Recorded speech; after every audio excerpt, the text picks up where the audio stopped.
Ya estamos de vuelta en Noticieros Cable RB y como se lo dije, se lo informé desde un principio de este noticiero, hoy nos acompaña la doctora, la psiquiatra Eglantina Izar Urbina, que me da muchísimo gusto saludar. Muy buenos días, Eglantina, ¿cómo estás, doctora? Buenos días, Gil, muchas gracias por la invitación. Pues hasta que se nos hace esta entrevista, teníamos ya casi medio año tratándola de hacer. Por una o por otra razón no, pero ya te tenemos aquí. Bienvenida. Sí, muchísimas gracias. Aquí, sí, efectivamente nos tardamos, ya estábamos ahí como que ¿cuándo vas? Pero ya, aquí estoy. Ya está. Aquí estoy. En un momento muy importante de tu vida, hombre, realizada profesionalmente, pero también realizada como madre y parece que con 2 nacionalidades, vas y vienes. La verdad es que envidiable lo que estás viviendo actualmente. Sí, yo nunca pensé hacerme paisana, volverme paisana, pero bueno, las vueltas que da la vida, entonces sí, así es, radico la mayor parte del tiempo en Estados Unidos, pero trato de venir frecuentemente, sobre todo ahora que mi niña está pequeña, entonces pues bien porque estoy con la familia y no dejo la psiquiatría, ¿no? Sí, hablando de eso, es decir, estás por algunos periodos en Estados Unidos, pero vaya, no dejas tu profesión. No. Complicado hablar del tema de profesionista ya en Estados Unidos, pero tú no lo dejas, pues sigues trabajando. Sigo trabajando, sí, efectivamente. O sea, para mí la pandemia, bueno, como para todos, nos vino a traer cosas desfavorables y otras que tuvimos que tomar como ventajas. En mi caso, antes de la pandemia, yo cuando venía, pues seguía viendo a mis pacientes, pero ¿qué pasa en pandemia? Que no solamente psiquiatras, sino todos los médicos tuvimos que hacer trabajo en línea. Así porque pues todo nos daba miedo, ¿no? Así es. Entonces, para mí el gran cambio fue que continué viendo a mis pacientes en línea, pero ahora sí como para quedarse. Sí. Hay muchos pacientes que, bueno, mientras estoy allá los sigo atendiendo, pero me siguen llegando nuevos en línea. Hay muchos que la mayoría acá los veo, cuando estoy allá les doy seguimiento, pero pues se va corriendo la voz, me van llegando nuevos pacientes, me van refiriendo y pues esta es como la nueva era. Sí, oye, pero todas las profesiones o todas las especialidades ¿podrían darse a través de esto? No. Yo me imaginaba verte un ortopedista o me imaginaba... Sí, no. Sé. Yo soy de las pocas especialidades que sí puede haber una consulta en línea. En el caso cercano a psiquiatría, pues hay mucha gente que también tiene atención psicológica en línea, claro. Pero de los médicos en general, algunos pueden hacerlo, pero sobre todo seguimientos. Sí. O sea, por ejemplo, si tienes que ir a ver a tu endocrinólogo, él sí puede verte a distancia, te puede decir, bueno, hágase los análisis, me los manda y nos vemos. Muchos pacientes para seguimiento de COVID también así era. Algunos, pero obviamente hay muchas especialidades que necesitan tocar al paciente, revisarlo, verlo. Sí. Porque me imagino que hasta quizá pueda existir o surgir una oportunidad de un profesionista de la salud que acompañe a un doctor al lado del paciente que le esté quizá traduciendo algunas cosas. Pues, son ventanas de oportunidad, ¿no? Puede ser. De hecho existe, en muchos hospitales sí existe el concepto de telemedicina. Sí. Porque como vamos a ver más adelante, no hay muchos especialistas en lugares pequeños o rurales. Claro. Entonces es muy común decir, ok, el hospital de San Luis va a atender un paciente que está en Alaquines a través de telemedicina.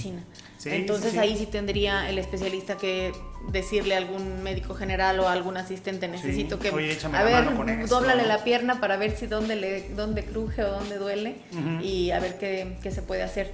Creo que es como una manera de solucionar problemas existentes. Así es. Conocí a Eglantina hace ya mucho tiempo, pero parecía que la conocía hace mucho más por su padre. ¿Influyó realmente en tu vida para estudiar medicina en primer lugar? Pues totalmente. Totalmente, o sea, no se respira otra cosa más que eso, ¿no? Médicos y enfermeras en tu casa, quizá. Sí, bueno, mi papá creo que nunca me dijo. Sí. Pero como todo en la vida no es de lo que digas, sino lo que se aprende de la imitación. Entonces, él siempre me dijo que lo que yo quisiera hacer. Yo me acuerdo que de chiquita me gustaba mucho peinar muñecas y a mis primas y todo, y yo decía, yo quiero ser estilista. Y él me decía que muy bien. Pero ya a la hora de la hora, cuando teníamos que decidir, pues ya lo hice como en automático. Como que dije, bueno, medicina. Y luego, inmediatamente, la decisión de ser psiquiatra. Sí. O sea, sí. o desde los primeros meses de la carrera, años, desde yo creo antes. que cuando uno entra a la carrera de medicina, sí. entras como a ver si te gusta.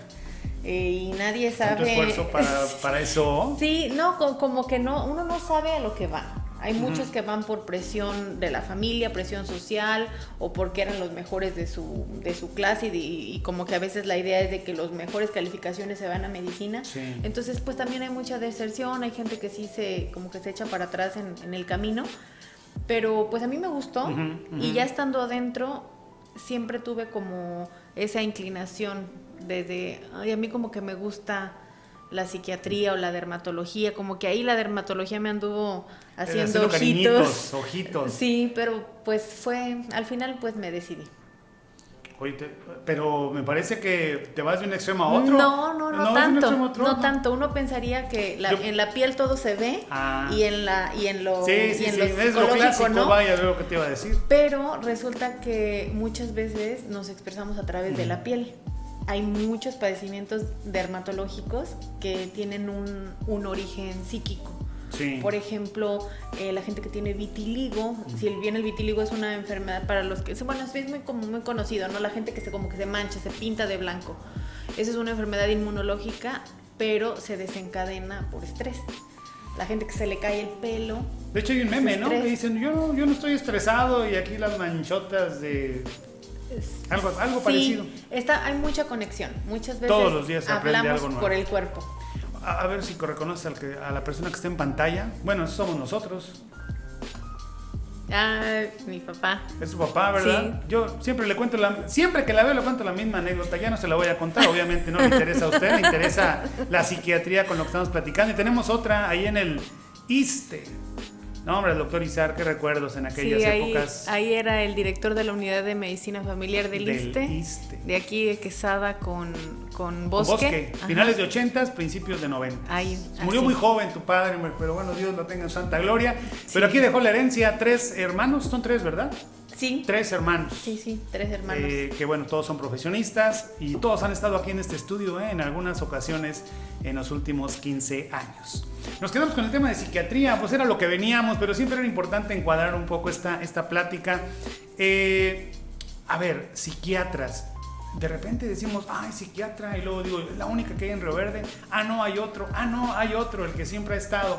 Y resulta que decimos, solamente hay 3 psiquiatras en Río Verde, que se supone que es una ciudad de 100,000 habitantes, 60% menos de población que en San Luis. Yo no sé cómo está en San Luis. ¿Es un problema realmente este asunto, el déficit de profesionistas de la salud, especialistas, Egla? Sí es un problema, yo creo que a nivel mundial. Ajá, mundial, o sea, no es México, no. Estoy volteando para ver cómo me ve. Sí, no, está bien, te ves muy bien, combina muy bien el amarillo con el azul. Ok, es un problema a nivel mundial. Hay me puse, hice mi tarea, me puse a leer y todo. Entonces estaba viendo la manera en la que sabemos cómo nos van unos países con otros es viendo la tasa de médicos por 100,000 habitantes. Ajá. Eso nos facilita para pensar en Río Verde porque aquí somos casi 100,000, ¿no? Sí, casi 1,000. Entonces, pero solo Río Verde, ¿no? Ya con Ciudad Fernández seríamos un poquito más. 95 más 43, ponle 130,000. Entonces nos hace muy bien como la asociación para ver cómo andamos. Resulta que en México tenemos un poquito más de la media de lo que se pide la Organización Mundial de la Salud de Médicos. Pero estamos mal distribuidos. O sea, el número que se dice es, bueno, con que hubiera 135, me parece, o 140 por ahí, por 100,000 habitantes, estamos bien. México tiene casi 200. ¿Especialistas? No, médicos en general. Médicos en general okay. Por 100,000 habitantes. Sí. Pero México, pues sí, México también tiene muchos especialistas comparado con otros países, pero ¿qué pasa? Que casi todos se quedan en las grandes ciudades. Aquí y en cualquier parte del mundo. Eso hace que siempre dificulte la atención médica para los que estamos más lejos de la capital, y hay unos estados pues más pudientes que otros en todos los aspectos, en económico, de medicina, de carreteras, de servicios básicos, como sabemos, y bueno, los especialistas es un indicador más de desarrollo también. Y ahí se concentran, en Sí, estos estados. en estos 5. O sea, Pero no es tan difícil saberlos, ¿no? La No. Ciudad de México. Nuevo León, Jalisco, Yucatán también tiene muchos, Querétaro, y San Luis Potosí está en el primer bloque de los que tienen más médicos. Tiene mucho que ver que San Luis tiene como un gran, digamos, influencia médica, porque tiene una facultad de medicina Sí. muy prestigiada a nivel... Que ahí estudiaste tú. Que ahí estudié yo. Claro, hay que decirlo. Sí. Y lo volvió a refrendar este año. Entrevistamos al rector hace una semana y dijo, volvimos a quedar en primer lugar. En primer lugar en todas las universidades públicas, sí, así es. Entonces, sí estamos por arriba por la norma de... Estamos por de la OMS. estamos por la OMS en cuanto a médicos generales, Sí, médicos generales. en todo, Sí. especialistas y médicos generales. En médicos especialistas andamos un poco más bajos, no tan malo comparado Sí. con otros países, pero el punto es que la mitad están en estos 5 estados. La mitad de todos los médicos especialistas del país están solamente en 5 estados, y el resto de los estados, que son 28, se distribuyen los demás. Ahora, bueno, es decir, ¿por qué? Ya lo contestaste, o sea, por las condiciones económicas, las condiciones de comunicación. Ahora, ¿qué afecta eso? Es decir, ¿qué afecta? Quizás los que tenemos hoy, los que tienen un poco más de forma de poderse atender, viajan. Sí, Esa es una. sí, algunos tienen como la fortuna Sí. de poder viajar y desplazarse para poder atenderse, pero muchos otros no. Sí, sí, sí. Y hay muchos otros estados que aunque viajen, pues tienen que viajar muchísimo. Mucho más. Porque alguien de Guerrero, Chiapas, Tlaxcala, Tabasco, Ujú. ni aunque viajen. Porque Exacto. aparte entre ellos son vecinos. Sí, sí, sí. O sea, sí, pues ¿dónde le dan? A la Ciudad de sí, México tendría que ser. Sí. Por ejemplo, en cuanto a psiquiatras, habemos 4,000 psiquiatras en todo el país. 4,000. Ujú. La Organización Mundial de la Salud sugiere 5 psiquiatras por cada 100,000 100,000 habitantes. habitantes. 5. O sea, en el mundo ideal, Ajá, aquí ajá. debería haber 5 psiquiatras fijos para Sí. atender a la población. Digo, sí, y sin ir tan lejos, lo que hablábamos, 5 entre Río Verde y Ciudad Fernández. Sí, 5. Y a nivel México tenemos 3. Ujú. Y de esos 3, 1.5 están concentrados en los grandes estados. Entonces, pues sí, tenemos un déficit, sí lo hay. ¿Y por qué? Pues hay muchas condiciones Sí, geográficas, de género, económicas. Las mujeres buscan a veces una especialidad, los hombres otras. Lo que les van a pagar en un lugar más rural. Claro, no es lo mismo. Y luego aquí tenemos el mismo psiquiatra que atiende en público, lo hace en privado, ¿no? Por mucho tiempo fue de esta manera. Contándote a ti, ¿habría 3 psiquiatras en Río Verde y en Fernández? Vaya. Fijos sí, Fijos y semifijos. Fijos y, ajá, probablemente fijos 2, 3, Dos. y también tenemos colegas que vienen frecuentemente. Pero no cuentan, ellos no contarían dentro de la estadística, ¿no? No, ¿O sí? no, probablemente no, o sea, sí es como un gran apoyo a la zona media, pero pues sí, siempre se necesitan más, y después de COVID más. Sí, por supuesto. Oye, ¿y qué provoca? O sea, provoca que haya una sociedad que no acceda a la salud, bueno, es un hecho, pero que haya enfermedades que no se traten y que eso conlleve también un golpe a la sociedad en un futuro o que se esté dando actualmente. Sí, mira, las enfermedades psiquiátricas o todo lo que afecta a salud mental es algo muy silencioso. Sí. Porque cuando la gente está afectada, ya sea de, ansiedad y depresión es como lo más prevalente. Ansiedad es más grande que depresión un poquito. Uh-huh. Entonces, ¿qué pasa? Que la gente sigue trabajando, sigue haciendo sus funciones. No es lo mismo si lo comparamos como con un dolor abdominal o con una fractura, pues tienes que atenderte porque si no, pues es muy evidente y te duele, pues tienes que atenderte sí o sí. Pero ¿qué pasa con lo que te afecta la salud emocional? Sí. No lo identificas, lo dejas pasar, o como hablamos en un principio, en lugar de ir al psiquiatra voy con el cardiólogo, el gastroenterólogo, el médico general, porque tengo algo que no sé que tengo, pero algo tengo y no puedo ser yo mismo. Entonces sí te afecta tu funcionalidad. la gente tiende a aislarse un poco cuando hay afecciones emocionales, no convivir con la familia, no rendir igual en el trabajo, andar cansado. Entonces, a la larga, claro que es un impacto en la salud y económico. Y económico, social, y no tan a la larga, yo creo. No. Se cree que la depresión va a ser una de las principales causas de discapacidad en los próximos 50 años. ¿Qué tipo de discapacidad? ¿Discapacidad pues motriz? No. Lo que pasa es que la gente deja de funcionar por eso. Así como la gente a veces no trabaja porque tiene dolor de espalda, pues poco a poco la depresión hace que pierdas como tu funcionalidad, que ya no seas el mismo en el trabajo, a veces hasta que lo pierdas y como que la misma enfermedad te hace no preocuparte por eso, decir pues ya lo perdí, pues ya ni modo. Y con ese déficit de atención, pues ahí están esos casos que yo creo que toda la vida se pueden pasar así sin atender. Pues ahí andan todos. Ahí andamos todos. Capaz que hasta estás enfrente de uno. Pero bueno, vamos a ir a una pausa, Egla, si nos lo permites. Claro que sí, claro. Está bastante interesante, ojalá se quede con nosotros. Estamos con la doctora Eglantina Izar Urbina. Es médico, psiquiatra o médica. Psiquiatra. El título dice médica por estas cuestiones de género, pero yo no tengo problema. Médica está bien. Médica psiquiatra. Vamos a pausa, regresamos. Ya estamos de vuelta aquí en Noticieros Cable RB con esta interesante charla, yo le llamaría charla, con la doctora Eglantina. Eglantina es una flor, ¿verdad? Digo, yo porque me lo dijiste antes de entrar. Pensaría que era algo allá como de Arabia o ese tipo de cosas, pero no, ¿verdad?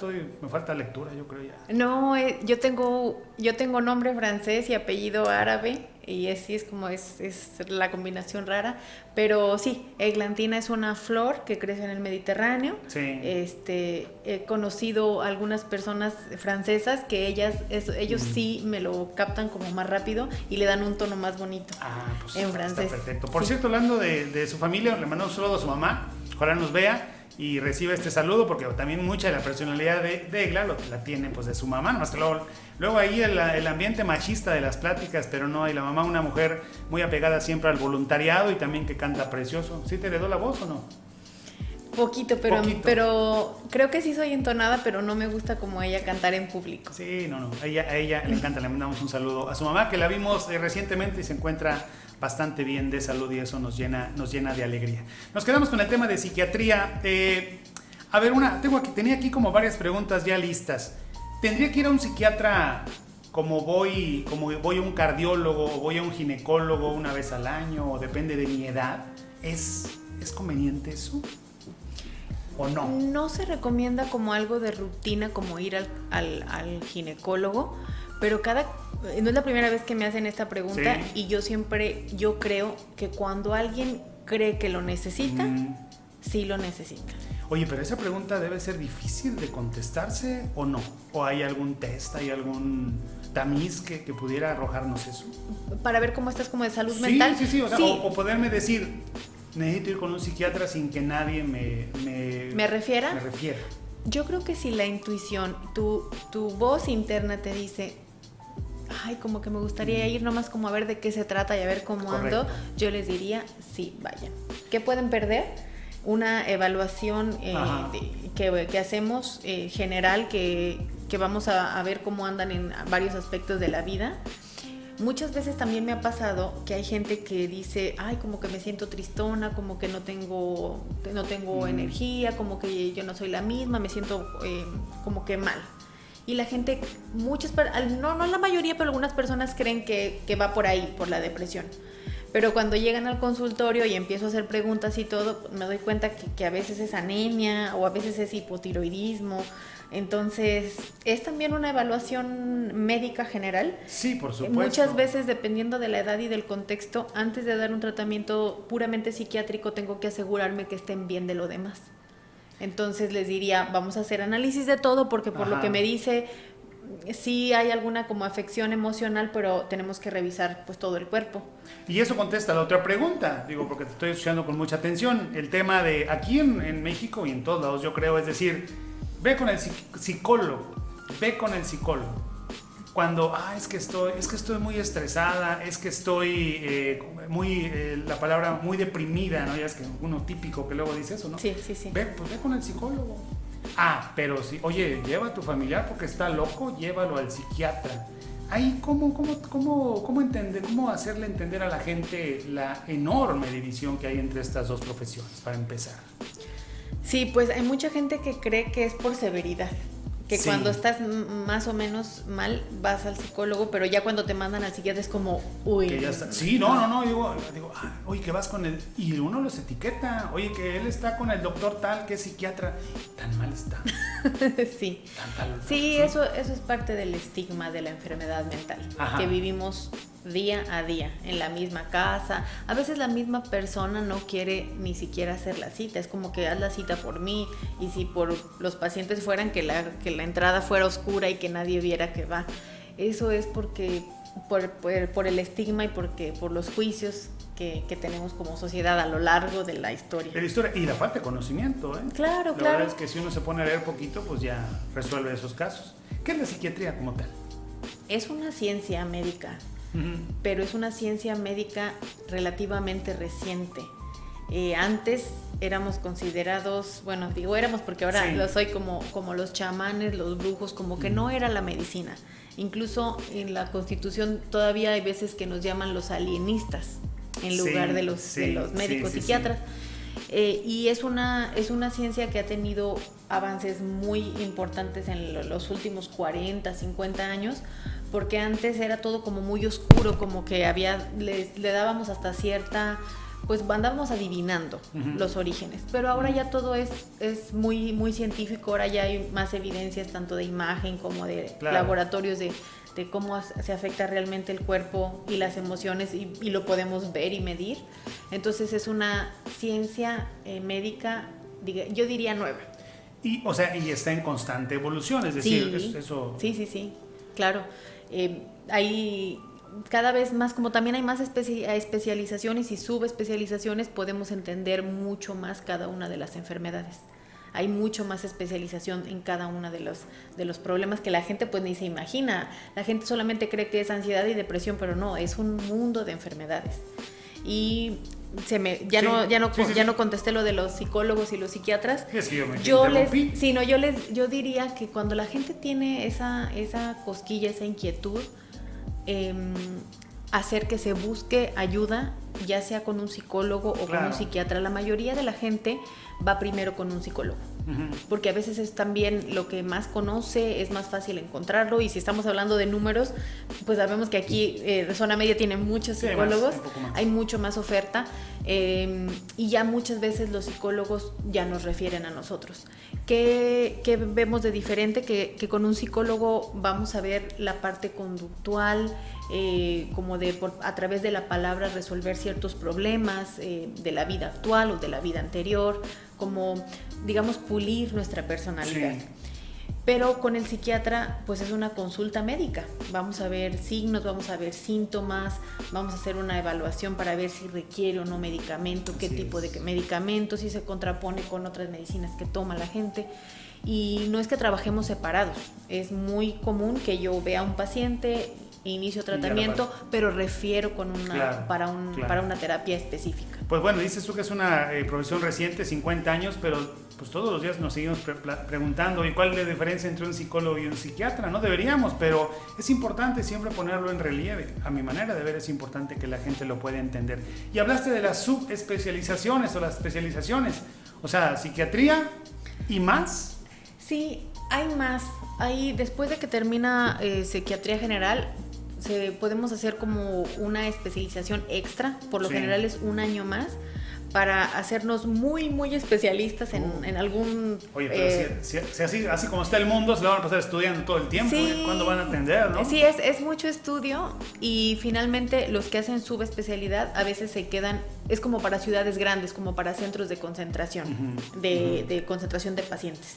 No como para el día a día, y para la mayor parte del mundo con un psiquiatra general te resuelve los problemas. Claro. Pero sí existen algunas subespecializaciones, como un psiquiatra especialista en adicciones, un psiquiatra especialista en problemas de alimentación como es anorexia y bulimia, un psiquiatra especialista en niños y adolescentes. Esa sí es una especialidad como con más formalidad académica, porque son 2 años extra para tratar problemas de niños. ¿Todo eso en México? ¿Cuál es la máxima referencia de la psiquiatría en el mundo actualmente? En México, en cuanto a habla hispana, Ajá. en México, específicamente Ciudad de México, hay espacio y academia para todas esas especializaciones. Que ahí Incluso, estudió ella, por cierto. sí, en la Ciudad de ¿Dónde, México. por cierto? Yo estudié en el Hospital Psiquiátrico Fray Bernardino Álvarez, que está en la Ciudad de México, en la zona de hospitales, Sí. y en Tlalpan, y es el hospital más grande de Latinoamérica. 400 camas. Nada más. Muy al sur, por cierto. Sí. Tan al sur que luego ni se dan ganas de ir al centro, ¿verdad? Me No, imagino. a mí me quedaba más cerca ir a Cuernavaca que ir Más que, al centro. más que ir al centro. Sí. Y ahí estudiaste. Entonces la referencia, vaya, de Latinoamérica, incluyendo Sí. quizá España. No, España también tiene su fuerte de especializaciones, pero para América Latina sí es un referente. Es Así un es. referente. ¿Y qué se atiende más? ¿Y a quién se atiende más? ¿A los hombres, a las mujeres? Hablabas, ya has repetido hoy en varias ocasiones, ansiedad y depresión, que luego pensamos que es lo mismo, quizá, o lo confundimos. Es más, ni sabemos qué es y andamos diciendo que andamos ansiosos, Sí, andamos mucha deprimidos, gente, ¿no? es muy difícil a veces identificar las emociones, pero en general, todos en todas las edades, a veces sabemos que sentimos algo, pero no sé qué.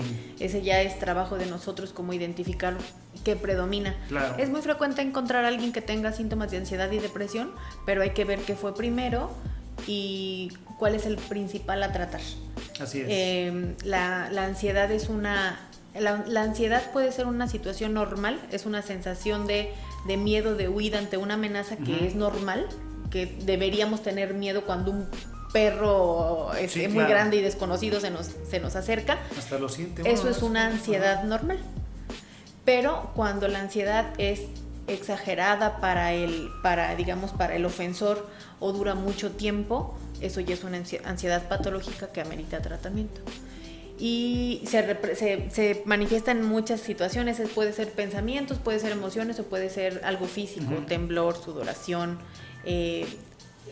palpitaciones. La gente siente como que va a tener un infarto, que se va a parar el corazón, que algo va a pasar con el corazón.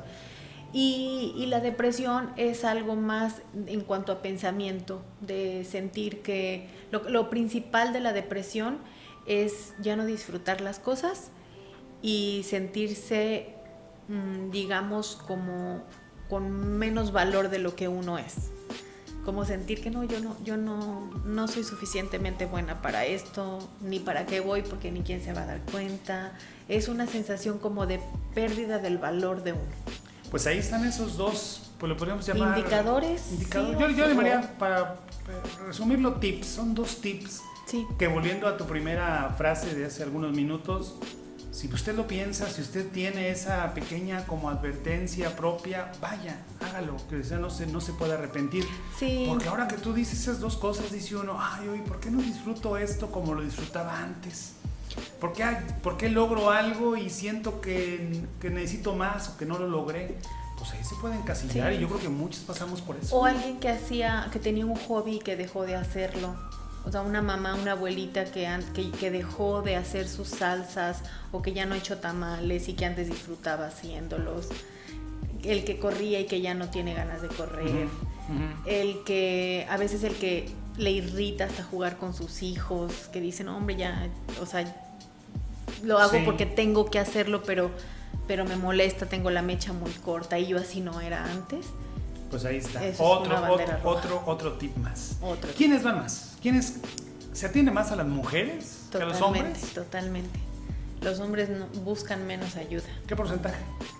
Uy, bastante. ¿2-1? ¿Más? No, probablemente. 2-1. Sí. La mujer, como por nuestra misma esencia, es más fácil que aceptemos que tenemos algún malestar de este tipo y que busquemos ayuda. Sí. Y el hombre pues se aguanta un poquito más, o le entra el alcohol o drogas, juego, como para tratar de enmascarar los síntomas, y sí se tardan un poco más en ir, pero llegan. Sí. Hablábamos de que todo esto mal atendido pues afecta nuestros entornos sociales, económicos, educativos, bueno, todos. Porque tampoco respeta profesiones, ni estratos sociales, ni nada, ¿no? Ni edad. Digo, finalmente una persona con pocos ingresos económicos pues termina en la calle.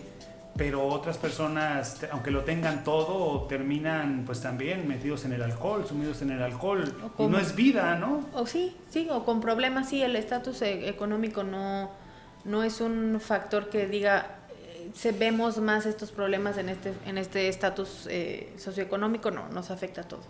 Pero sí, a la gente vulnerable obviamente es más complicado. ¿Cuánta gente vemos en la calle que necesitaría atención médica? Claro, y es más difícil los accesos. A lo que voy es que lo más complicado de esto que se representa por un malestar en salud es el suicidio. Es, digamos, la peor consecuencia, vaya. Sí, Gil, eso sí es lo peor que nos puede pasar, que un paciente se nos suicide. Es como lo más... Nosotros como psiquiatras no estamos acostumbrados a que el paciente se nos muera de lo que tiene, del padecimiento psiquiátrico. O sea, nadie se va a morir de esquizofrenia, ni de depresión, ni de trastorno bipolar. O sea, es como muy controlable. A menos de que alguien dure con una depresión mucho tiempo, que nunca la traten y deja de comer. Sí. Claro. Sí, pero esos son muy pocos. Pero comparado con otros especialistas que sí están acostumbrados a ver morir a sus pacientes porque así es la estadística, porque así es la historia natural de la enfermedad, nosotros no. Pero sí, los suicidios siempre es lo más catastrófico y siempre andamos como buscando pues qué pasó, qué se pudo haber hecho, en qué no nos dimos cuenta. Es lo más duro y lo que todos le tememos, ¿no? Como sociedad y bueno, como médicos, claro. Pero no es el riesgo, vaya, en todos los pacientes, vaya, no es que un psiquiatra su actividad primaria sea evitar suicidios, o hay una parte importante de ello. Sí es importante, sí. Porque las ideas de muerte nos indican severidad en algunas enfermedades y puede ser el determinante para sugerir un internamiento.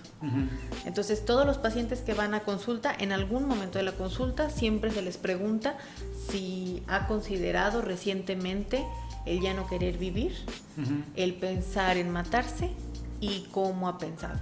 Y son preguntas bien difíciles que para muchos médicos es muy difícil preguntar. Claro. Pero para nosotros es el día a día y también siempre digo, entre más fácil preguntes, más fácil es la respuesta.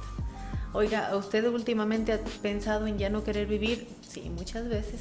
Mucha gente lo dice natural. Sí, de forma natural. Muchas veces. Entonces, sí es una parte muy importante de nuestra entrevista.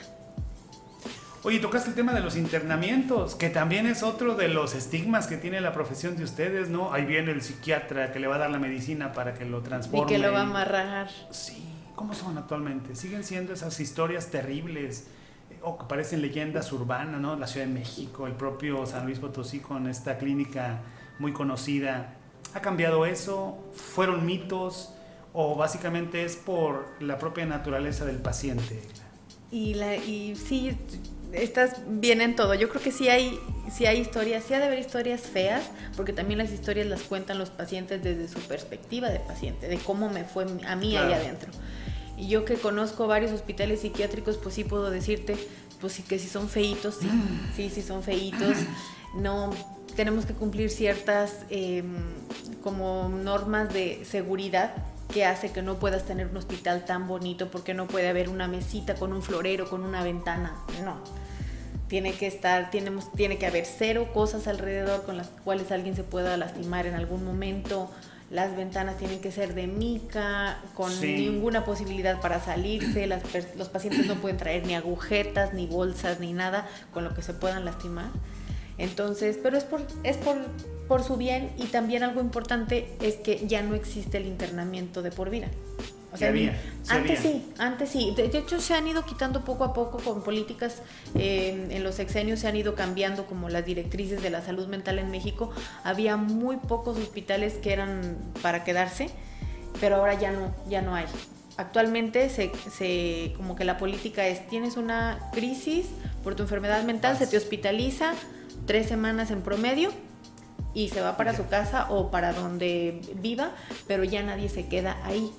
Son muchos hospitales, ya son de puertas abiertas, digamos, ya no es como que te encierran, solamente es en algunos y es para determinados pacientes que no tienen la capacidad de entender que tienen que estar ahí, que por su misma enfermedad se saldrían, pero no podemos dejarlos. Entonces, pues bueno, en ese caso sí hay seguridad para pacientes, pero son la minoría. La minoría. Son la minoría. Oiga, pues le había dado un tiempo a esta entrevista y apenas como que queremos agarrar vuelo, pero no, ya vamos a cerrar la entrevista. Vamos a ir a una pausa y terminamos con esta plática muy interesante. Hablamos de los medicamentos, porque también me imagino que han evolucionado muchísimo. ¿Quién sabe? Pero nos lo contestas después de la pausa, ¿no? Claro, claro. Regresamos.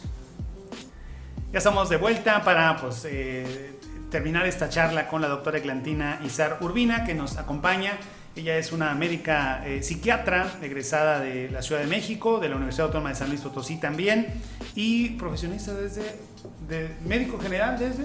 Soy médico general desde el 2008 y me gradué de psiquiatra en el 2014. No, pues luego. Oye, los medicamentos han evolucionado, hablamos ya de los internamientos, los padecimientos, yo creo que ahí siguen, esos no evolucionan. Bueno, no, sí, por la modernidad debe haber más, obviamente la tecnología, sí, el estrés de la ciudad, de los traslados, pero ¿y los medicamentos? Porque nosotros tenemos ahí 2, 3 medicamentos que siempre los recordamos y si un día quieres dormir, tómate esta, y si un día quieres, tómate esta otra y échate un tafilito, y resulta que a veces eso es complicado. ¿Han evolucionado? Sí han evolucionado mucho. Así como te decía que somos una ciencia médica que cambió mucho en los últimos años, la cantidad de fármacos con los que disponemos son mucho más. Ya son más. Con mucho menos efectos secundarios, sí. Porque antes le temíamos más al efecto secundario que a la enfermedad misma. Porque veíamos a personas que, lo típico que la gente dice, no, pues solamente le dio chocho y está todo dormido. Ajá. Entonces, pues de lo que se trata es de atacar el problema, el síntoma, tal vez al inicio un poco más, como más intensivo, en el caso de pacientes que lo ameriten, cuando hay mucha como agitación motriz. Pero pues la idea es recuperar funcionalidad, sí. Y los medicamentos actuales nos permiten eso, tener efecto con menos efectos secundarios para poder seguir trabajando y funcionando. Sí, eso. Duérmanlo y ya, cada 2, 3 días. Sí, eso realmente pasa en un momento de crisis. En las urgencias psiquiátricas, ahí sí hay veces que hay que dormir gente por la seguridad de ellos y de los que estamos al lado. Pero no, la idea es recobrar funcionalidad. Oye, el abuso de estos medicamentos también luego es un tema, ¿no? De repente, y que ya se aventó todas las pastillas. O tener acceso a ellas, por ejemplo. Sí. Eso es uno de los problemas, de los riesgos que tenemos todos, así que habría que valorar a quién le estamos dando el medicamento y como decidir, el paciente puede hacerse cargo de su medicina o por lo pronto hacemos a un familiar responsable de la toma para que no sucedan estos, pues a veces accidentes, a veces no accidentes, porque a veces es como totalmente premeditado, sí, tomarse todo, pero pues son los riesgos de las enfermedades en sí. Oye, ¿y cuántos, cualquier médico puede recetar la medicina de un psiquiatra? Sí, cualquier... Que no es recomendable, ¿eh? Pues no sé, no sé. La idea actual es de que cada vez más los médicos generales se empapen de todo esto porque pues finalmente no hay psiquiatras para todos. Sí. Entonces lo ideal sería que en atención primaria, en medicina familiar, se empezaran con tratamientos y que después se escale y solamente lleguen los casos más complicados a segundo y tercer nivel de atención. Pero vemos a los médicos generales, por lo general están muy abrumados. O sea, un médico general de un centro de salud tiene demasiados pacientes y a veces entre la diabetes, hipertensión, el niño sano y la embarazada, eso te consume todo el tiempo, porque yo me acuerdo que lo viví con mi servicio social. Entonces queda muy poco tiempo para la atención de pacientes psiquiátricos. Que requiere eso, más atención y tiempo, ¿no? Sí, requiere conocimiento, atención, no son consultas rapiditas, o sea, yo no puedo dar una consulta de 20 minutos, las consultas son de 1 hora.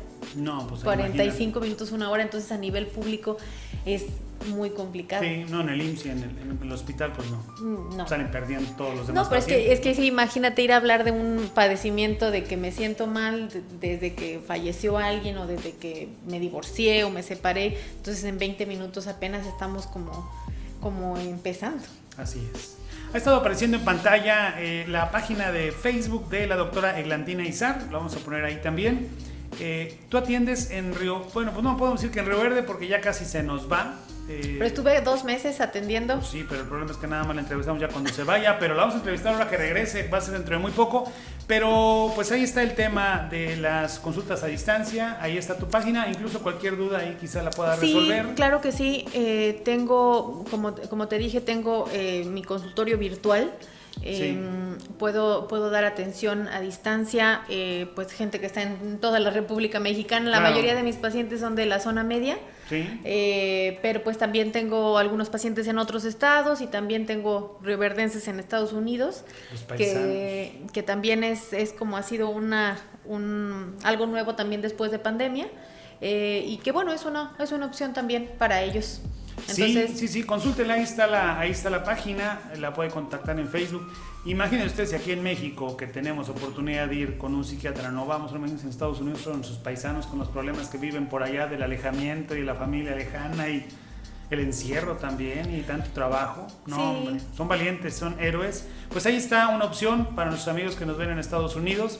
Para la familia de los paisanos, recomiéndele, por supuesto, la atención médica siempre es importante. En página de Facebook, a través de un mensaje por escrito, la doctora le contesta. Y yo agradecer, Tegla, pues aquí nos podemos aguantar fácil 2 horas, porque cualquier tema que tomemos tiene muchas aristas, y es que es muy cercano a nosotros, a pesar de que decimos, ay no, yo los psicólogos no, yo los psiquiatras no, pero luego nos damos cuenta que quizá todos alguna vez, aunque sea en una ocasión en la vida, lo podemos necesitar. claro que sí. Eso es, todos en algún momento de la vida tenemos baches, caídas emocionales. A veces salimos solitos, pero a veces necesitamos ayuda, y pues para eso estoy, para eso estamos los profesionales de salud Así mental. es. Nomás basta revisar el Facebook ahí de vez en cuando, todo lo que la gente comenta y dice, no hombre, esto directamente al psiquiatra.